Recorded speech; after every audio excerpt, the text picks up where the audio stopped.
একদিকে বিশ্ব রাজনীতিতে ভয়াবহ নৈতিকতার অভাব, বিনা কারণেই একটি দেশের সার্বভৌমত্বে হস্তক্ষেপ, বিনা কারণে দেশের প্রধানকে, রাষ্ট্রের প্রধানকে এবং একটি মতবাদের প্রধানকে হত্যা করা, একটা স্বাধীন রাষ্ট্রের প্রেসিডেন্টকে তুলে নিয়ে গিয়ে জেলে পড়ে দেওয়া, এক ভয়াবহ বিশ্ব।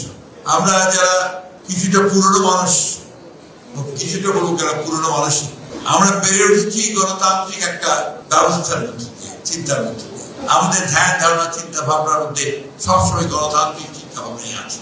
আমরা মানবিক মূল্যবোধে বিশ্বাস করি, আমরা মানবতায় বিশ্বাস করি, আমরা গণতন্ত্রে বিশ্বাস করি, আমরা প্রতিটি রাষ্ট্রের স্বাধীনতাতে বিশ্বাস করি। এই মানুষগুলো আমরা অত্যন্ত কষ্টে আছি। চতুর্দিককার অবস্থা দেখে আমরা কেমন যেন হতাশ হয়ে পড়েছি। বাংলাদেশের ঠিক একইভাবে অস্থিরতার মধ্যে দিয়ে আমরা এগিয়ে চলেছি। আল্লাহর কাছে হাজারো শুকরিয়া জানাই, বাংলাদেশের মানুষ এখনো সঠিক সিদ্ধান্ত নিতে বিচলিত হয়।